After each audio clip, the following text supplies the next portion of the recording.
La semana pasada, al estudiar Hebreos capítulo 5, versículo 11 al 14, vimos que todo ser vivo saludable está llamado a crecer. Un bebé que permanece bebé para siempre no es algo adorable, es motivo de preocupación. Si un niño de 2 años toma leche, es completamente normal. Pero si alguien de 20 años sigue necesitando un biberón, entonces algo claramente no está bien. El crecimiento forma parte natural de la vida en todas sus áreas físicas, intelectual, emocional y espiritual. Y precisamente esa es la preocupación que el autor de Hebreos señala en este pasaje. Al final del versículo 1 del capítulo 5, y lo voy a poner en la pantalla para los que lo pueden ver, en el versículo dice: ustedes han llegado a ser tardos, ¿para qué? Para oír. En el versículo 12 dice: debiendo ser ya maestros por el tiempo transcurrido, de nuevo tienen necesidad de que alguien los instruya desde los primeros rudimentos de las palabras de Dios. Han llegado a tener necesidad de la leche y no de alimento sólido. En el versículo 14 él dijo: pero el alimento sólido es para los maduros, para los que por la práctica tienen los sentidos entrenados para discernir entre el bien y el mal. Ahora en el capítulo 6, el autor comienza enfatizando la importancia de crecer. Amigos, la madurez espiritual no es opcional en la vida cristiana. Cada cristiano tiene que crecer. Observe el versículo 1. Por tanto, dejando las doctrinas elementales de Cristo, sigamos adelante hasta la madurez, sin poner de nuevo el fundamento del arrepentimiento de obras muertas, de la fe en Dios. La expresión por tanto conecta lo que el autor dice aquí con lo que acaba de mencionar en el capítulo 5. Como estos creyentes se habían vuelto tardos para oír, seguían dependiendo de la leche y permanecían espiritualmente inmaduros. Por eso ahora los exhorta a avanzar hacia la madurez. Pero debemos entender bien lo que el autor quiere decir, porque cuando habla de dejar las doctrinas elementales, no está diciendo que debemos abandonarlas. Alguien podría pensar: ¿significa esto que debemos dejar atrás las verdades básicas del cristianismo? Claro que no. Las verdades fundamentales del evangelio nunca se abandonan, porque son el fundamento mismo de nuestra fe. El punto es este: no podemos quedarnos simplemente en el principio. El fundamento es esencial, pero la vida cristiana consiste en edificar sobre él y seguir creciendo. Piensa en una casa. El fundamento es necesario, pero nadie vive sobre el fundamento. La casa se construye sobre él. De la misma manera, todo creyente comienza con leche, pero está llamado a seguir creciendo y avanzando hacia la madurez. La madurez habla del crecimiento espiritual. Describe a un creyente que con el paso del tiempo va fortaleciendo su fe mediante la palabra de Dios, la obediencia y el discernimiento. Y a medida que madura, comienza a entender la escritura, comienza a vivir diferente, comienza a tomar buenas decisiones y no las malas. Porque ese es el propósito de la vida cristiana. No solo adquirir conocimiento, sino también ser transformado por la verdad de Dios. Y el autor menciona 6 enseñanzas fundamentales. Y estas son los que podríamos llamar las doctrinas básicas o la leche de fe cristiana. Verdades que los creyentes habrían aprendido al comienzo de su nacimiento en la fe. Y el autor comienza mencionando, y no sé si hice algo diferente, ahí. Ignora los 2 que están ahí abajo. Pero dice, primero menciona el arrepentimiento de obras muertas y la fe en Dios. Ahora estas 2 cosas van juntas. El arrepentimiento es apartarse del pecado y la fe es volverse hacia Cristo. El arrepentimiento implica un cambio de corazón y de mente respecto al pecado, reconociendo que nuestros propios esfuerzos no pueden ponernos en una relación correcta con Dios. El autor llama a esos esfuerzos obras muertas, porque no pueden producir vida espiritual. Pero el arrepentimiento por sí solo no salva. Alguien puede sentir mal por lo que hace, pero nunca cambiar. El arrepentimiento nos lleva a apartarnos del pecado, mientras que la fe lleva a confiar plenamente en Jesucristo y en su obra terminada para nuestra salvación. La verdadera conversión siempre incluye ambas cosas: apartarse del pecado y confiar únicamente en Cristo. Pero luego menciona los bautismos y la imposición de manos, prácticas conocidas tanto en el contexto judío como en la iglesia primitiva. El bautismo llegó a ser la señal externa de identificación con Cristo y su pueblo. De manera similar, la imposición de manos se utilizaba para la oración, la bendición y en algunos casos para apartar a alguien para un servicio especial. En otras palabras, eran expresiones visibles de realidades espirituales. Finalmente, él menciona la resurrección de los muertos y el juicio eterno.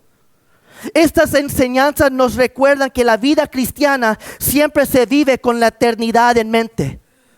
Iglesia, las Escrituras nos enseñan que la muerte no es el final para el cristiano.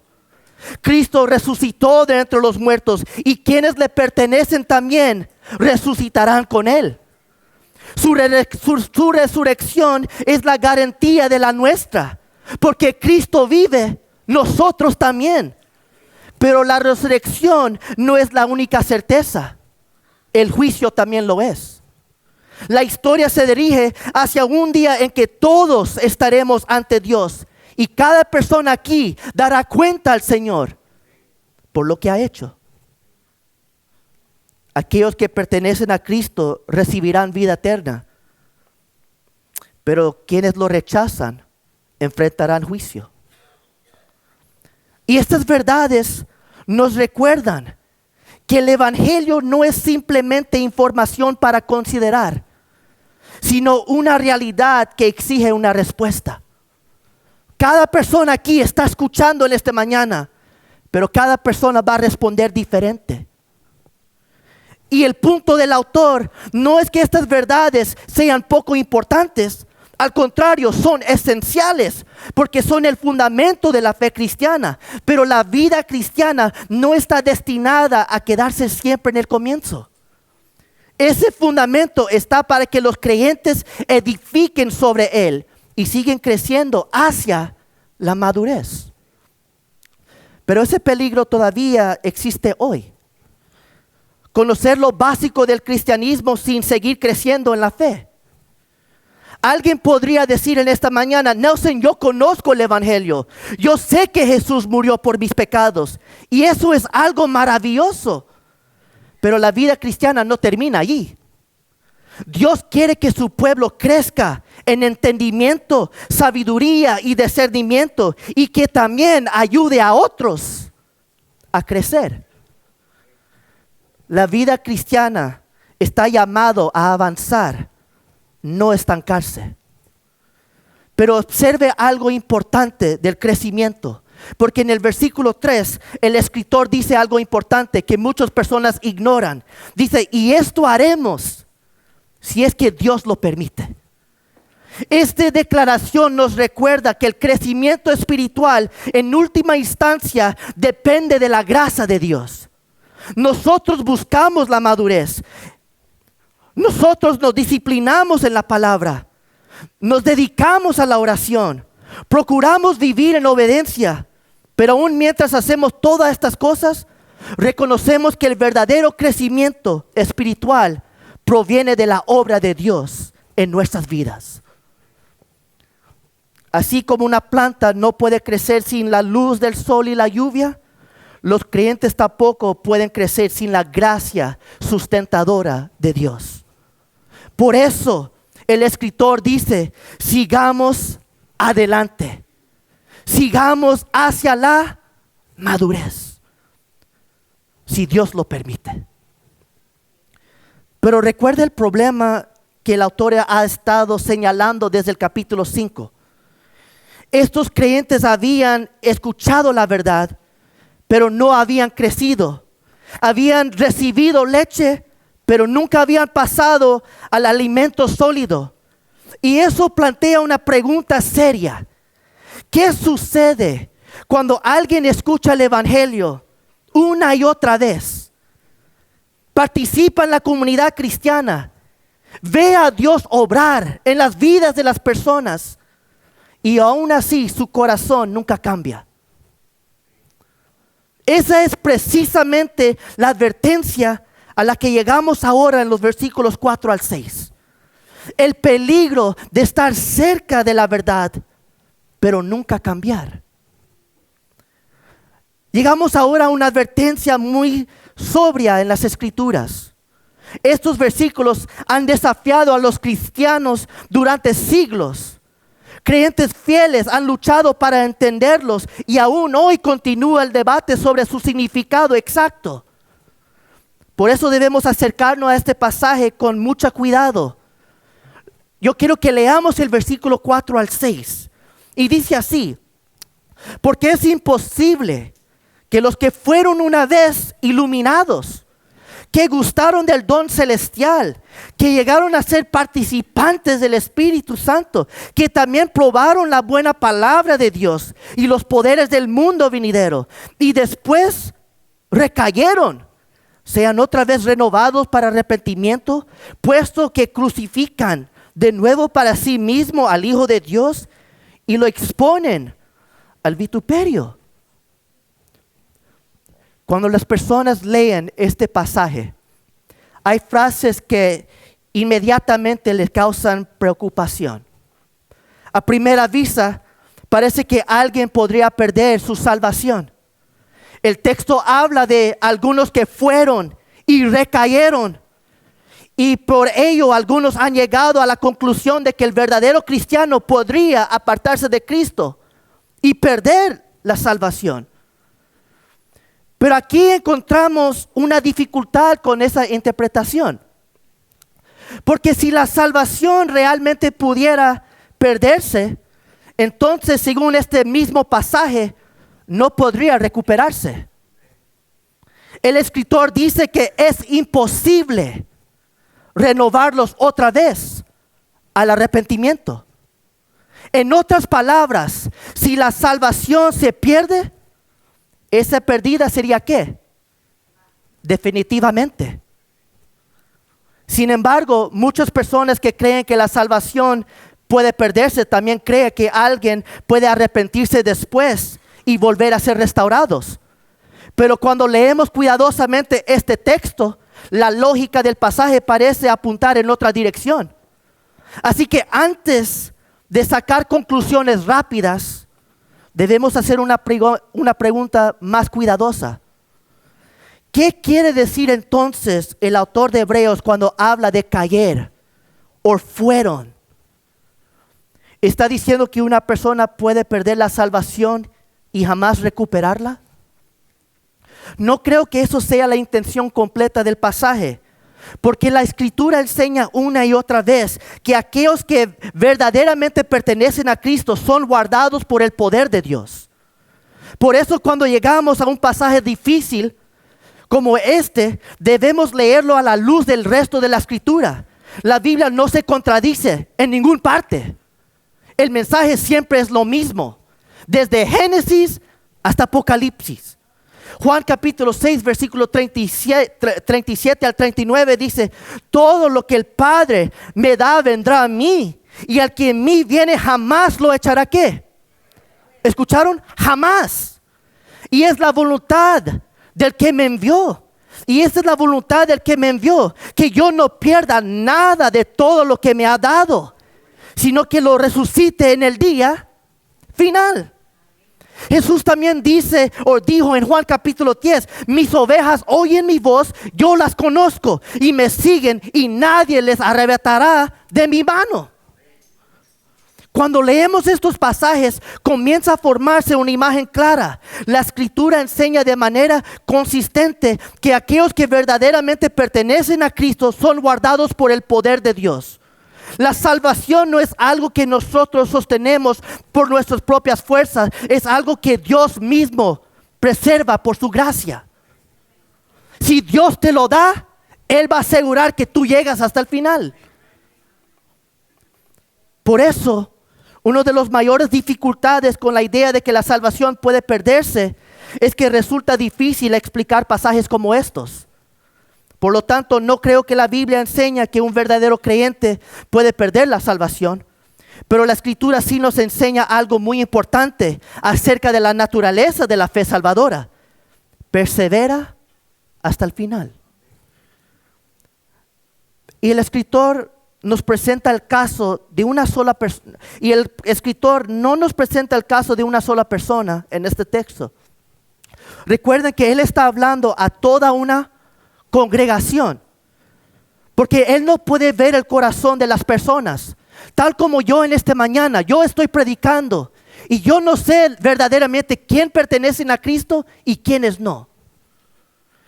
Y como sucede en toda iglesia, esa congregación estaba compuesta por personas en distintas situaciones espirituales. Algunos eran verdaderos creyentes, otros participaban en la vida de la iglesia, pero nunca habían rendido realmente su corazón a Cristo. La realidad es que toda iglesia hay personas que están cerca del movimiento cristiano, pero nunca han entregado verdaderamente su vida a Jesucristo. Quiero decir, y sinceramente decirlo, hay personas que vienen semana tras semana, participan externamente, vienen a la iglesia, aprenden los cantos, hacen la oración, incluso pueden bautizarse o unirse a un grupo pequeño. Pero nada de eso necesariamente significa que el corazón haya abrazado verdaderamente a Cristo. Por eso el autor expresa, por esa razón el autor usa expresiones como fueron iluminados, gustaron del don celestial, participaron del Espíritu Santo. Noten, participaron, no recibieron. Probaron la buena palabra. Estas expresiones describen a personas que han estado expuestas a las bendiciones de la comunidad cristiana. Han escuchado el evangelio, han visto a Dios obrar y han experimentado su influencia. Pero estar cerca de las realidades espirituales no es lo mismo que haber sido verdaderamente convertido. Y en nuestro texto el escritor presenta una ilustración en los versículos 7 al 8 que muchas veces las personas pasan por alto. Y pongan mucha atención. Porque dice así en el versículo 7. La tierra que bebe la lluvia que muchas veces cae sobre ella y produce hierba útil para aquellos que la cultivan, ¿reciban qué? Ahora imaginen un campo que recibe lluvia. La lluvia empapa la tierra, la nutre. Y cuando esta tierra produce una buena cosecha, ese campo es considerado productivo y ¿qué? Y bendecido. Pero el versículo 8 dice, pero la que produce espinos y abrojos es desechada. Está cercana a la maldición y a su fin es ser quemada. Amigos, hermanos, por favor escuchen. Porque ambos campos son cultivados. Ambos reciben la misma lluvia. Ambos están expuestos al mismo cuidado y a la misma oportunidad de producir frutos. Pero uno produce y el otro produce espinos. En algún momento uno tiene que concluir que el problema no es la lluvia. La lluvia representa las bendiciones y la verdad de Dios que caen sobre las personas. Quiero decirte hoy en esta mañana, yo predicando en esta mañana es parte de la lluvia que está cayendo. La lluvia representa las bendiciones y las verdades de Dios que caen sobre las personas, pero el fruto revela verdadera condición de la tierra. El problema entonces no es la lluvia, el problema es la tierra. Y de la misma manera, estar expuesto al evangelio no garantiza la salvación. Caer aquí no significa perder la salvación. Describe a alguien que después de haber sido expuesto a la verdad, decide apartarse de Cristo. No está hablando de un creyente que lucha con el pecado, sino de una persona que finalmente y manera definitiva rechaza a Cristo. Por eso el versículo 6 dice que están crucificando de nuevo al Hijo de Dios y exponiéndolo a la vergüenza pública. Su rechazo se vuelve cada vez más firme hasta convertirse en una oposición abierta al evangelio. Esto no describe a un creyente débil, describe a un corazón endurecido. Por eso el escritor presenta la ilustración de los dos campos. Si alguien escucha repetidamente el evangelio y el único fruto que aparece es dureza, indiferencia y rebeldía, ¿qué más se puede hacer? Si escuchas que Dios mismo se puso entre tú y el juicio de tu pecado que merecía, que el creador del universo se humilló y murió en tu lugar,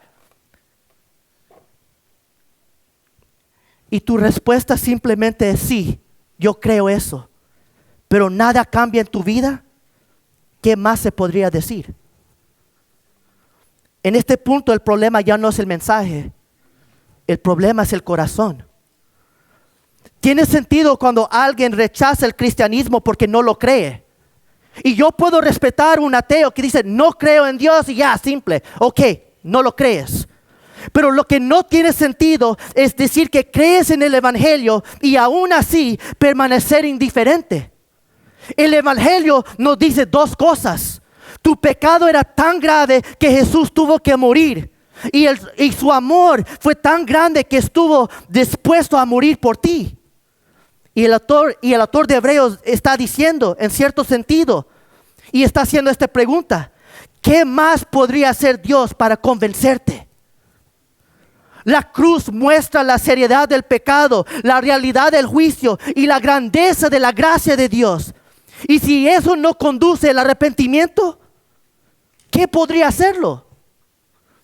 Por eso el escritor de Hebreos da esta advertencia. Porque está hablando de una congregación en la que algunos perseverarán y otros eventualmente se apartarán. Y la diferencia se hará evidente en el fruto que produzca sus vidas. La pregunta no es si alguien alguna vez respondió al evangelio. Porque hay muchos que dicen, sí, yo recibí a Cristo.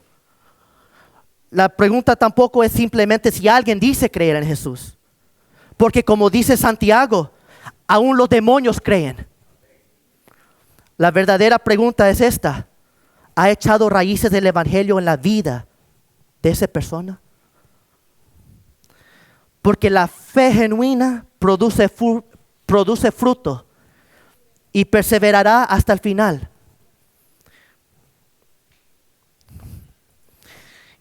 Y después de dar una advertencia tan fuerte, el tono del pasaje cambia.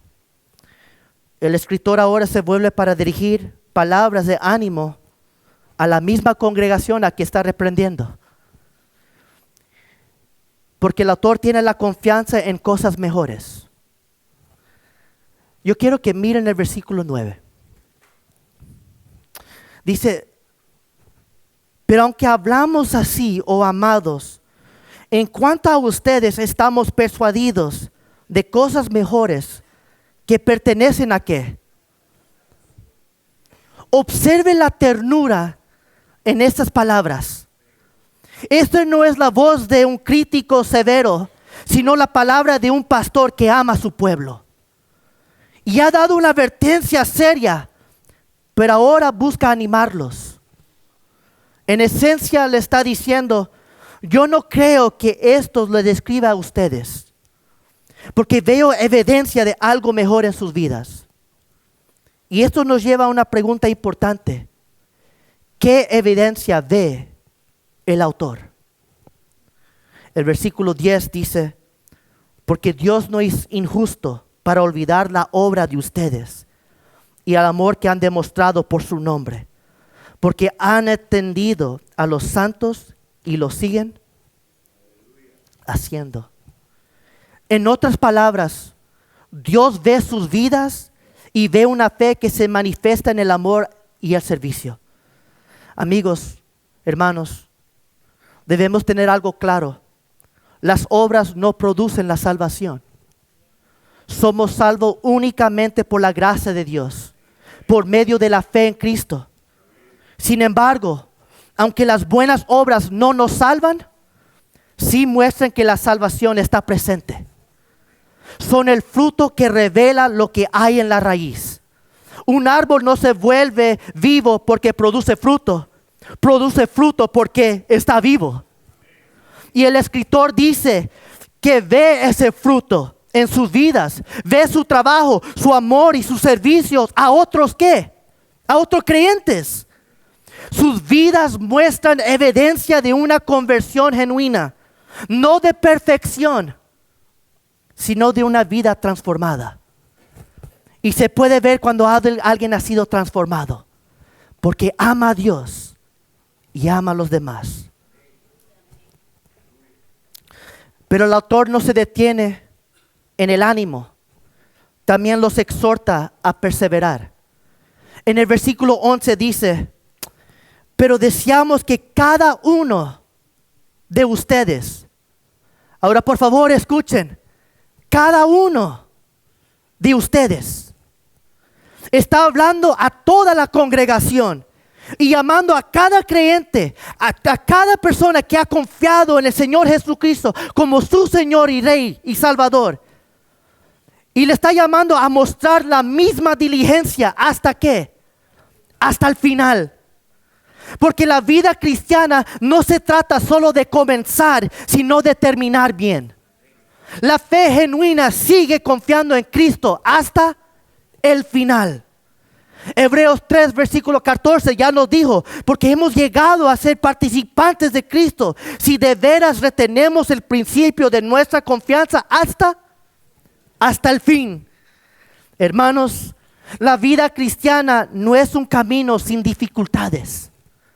Habrá momentos de fortaleza y de debilidad. A veces avanzaremos con confianza y otras veces tropezaremos en el camino. Pero aquellos que realmente pertenecen a Cristo seguirán adelante hasta el final. No por sus propias fuerzas, sino porque la gracia de Dios los sostiene. Jesús habló de esto en la parábola del sembrador. Un hombre salió a sembrar semilla en diferentes tipos de tierra. Y parte de la semilla cayó en tierra poco profunda, en las rocas. Creció rápidamente al principio, pero cuando el sol salió, se marchitó, porque no tenía raíz. Y Jesús explicó en el versículo 13 de Lucas capítulo 8. Creen por algún tiempo, pero en el tiempo de la prueba se apartan. Amigos, la fe verdadera no se reconoce solo por cómo comienza una persona, sino por lo que ocurre cuando llegan las pruebas. Una oración no es suficiente. Un momento emocional no es suficiente. Un estallido de entusiasmo religioso no es suficiente. La señal de la fe genuina es que permanece. En el versículo 12, el escritor los exhorta. Y note lo que él dice, porque él está hablando a cada uno, cada creyente. Y note lo que él dice. Por favor, a fin de esto, no sean ¿qué? Mira al persona que está a su lado y dile esa palabra. No seas perezoso.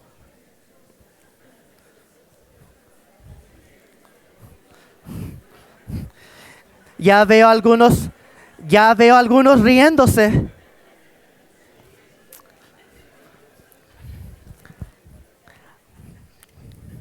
Ahora por favor escuchen, porque ya veo algunos que se están riendo porque saben algo. Por favor escuchen. Porque la misma condición que ya había mencionado al decir que se habían vuelto tardos, ¿para qué? Ahora él está diciendo, oye, paren eso, maduren y sean activos. En su lugar, los anima a seguir el ejemplo de quienes, por medio de la fe en la perseverancia, reciben las promesas de Dios. Es decir, deben fijarse en la vida de quienes confiaron en Dios. Él dice, sean imitadores. Él dice, imiten a aquellos antes de ustedes. Imiten a aquellos hombres que soportaron las dificultades y continuaron caminando fielmente con Él. De hecho, este versículo está preparando el camino para lo que veremos más adelante en el capítulo 11, donde el autor menciona a hombres y mujeres como Abraham, Moisés, Rahab, a otros grandes hombres y mujeres que confiaron en Dios aún en medio del sufrimiento. Sus vidas nos recuerdan que la vida cristiana no es una carrera corta, es un maratón. Requiere perseverancia, paciencia y un corazón y una confianza constante en Dios. Y aquellos que perseveran en esa fe heredarán ¿la qué? Las promesas de Dios. Yo nunca predico sobre la prosperidad, pero para aquellos que le pican el oído, que quieren prosperar, ¿quieres prosperar? Paren de ser perezoso y viven lo que la palabra de Dios te está diciendo. Pero iglesia, aquí es donde este pasaje se vuelve muy personal para nosotros. Porque la advertencia que el escritor le dio a esa congregación también nos habla hoy. El escritor dice, no queremos que se vuelvan perezosos. Está hablando del peligro de la pereza espiritual, de una fe que poco a poco se vuelve pasiva, en la que el cristianismo se queda en palabras y deja de reflejarse en la vida diaria. Y si somos honestos, este es el peligro real en la iglesia de hoy. No solamente en esta iglesia. Una persona puede acudir a los servicios, escuchar sermones y cantar, y aún así permanecer espiritualmente inactiva. A veces tratamos la vida cristiana como algo a lo que simplemente asistimos, en lugar de vivirla cada día. Y como su pastor, quiero hablarles con franqueza. Algunos se han acomodado, otros se han alejado del servicio, y algunos solo se acercan cuando les resulta conveniente. Pero eso no es la vida cristiana que describe la Biblia. He visto a personas que en otro tiempo ardían con pasión por el Señor, pero con los años esa pasión se fue apagando. He visto a creyentes que antes eran constantes, pero a poco han dejado de estar presentes. He escuchado a algunos decir, pastor, yo servía mucho así en mi país.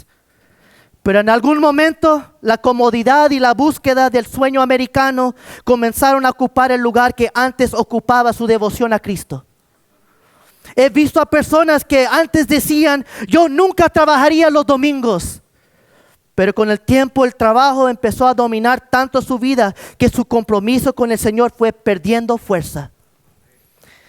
Y ese es precisamente el peligro de que el autor de Hebreos nos advierte. Algunos han sido perezosos y es tiempo de despertar. Ya han dormido mucho. El llamado del pasaje es claro: vivir con diligencia, perseverar en la fe y imitar a quienes caminaron fielmente con Dios antes que nosotros. Porque la vida cristiana no es pasiva, es una vida de perseverancia, de fe y de devoción constante a Cristo. Y la buena noticia es esta: Dios no nos llamó a vivir esta vida solos. Él nos ha dado su Espíritu Santo que mora en cada creyente. Nos ha dado su palabra que es viva y que llama la atención, pero también anima y exhorta. Y nos ha dado la comunidad de la iglesia para animarnos mutuamente mientras corremos la carrera de la fe. Por lo cual, si alguien se quiere molestar conmigo, está bien. Pero al final del día, este es lo que la palabra te exhorta. Al llegar al final de este pasaje, el mensaje de Hebreos 6 se vuelve muy claro.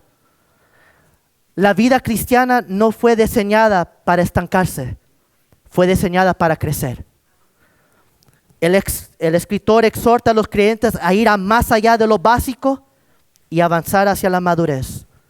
Al mismo tiempo nos advierte del peligro de acercarnos a la verdad del Evangelio, mientras nuestros corazones poco a poco se enfrían. Pero también ofrece ánimos a quienes muestren su vida una fe verdadera. La fe genuina produce fruto, persevera y permanece. Por eso la pregunta que este pasaje nos deja no es simplemente: ¿respondí al Evangelio en algún momento de mi vida? La pregunta más profunda es: ¿ha transformado el Evangelio mi vida? Porque la fe verdadera no solo empieza, sino que continúa. Y la buena noticia es que quienes realmente pertenecen a Cristo no corren esta carrera solos. Aquí estamos con ustedes y llegaremos hasta el final por la gracia de Cristo. Por eso, no nos volvamos perezosos. No dejamos que la complacencia enfríe nuestro corazón. Sigamos avanzando hacia la madurez, porque Cristo viene pronto.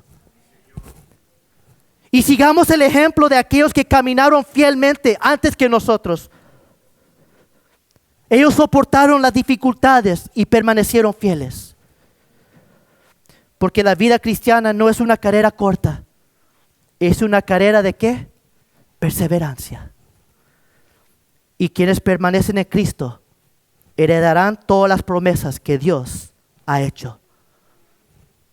Porque al final nuestra seguridad no descansa en nuestra capacidad de sostenernos a Cristo, sino en que Cristo nos sostiene.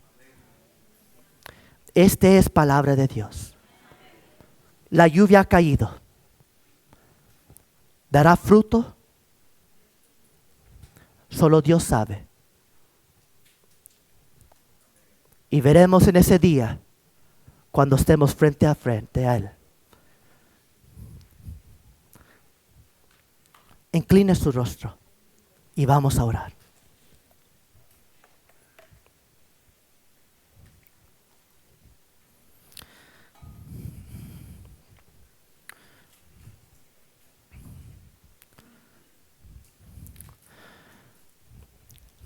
Padre,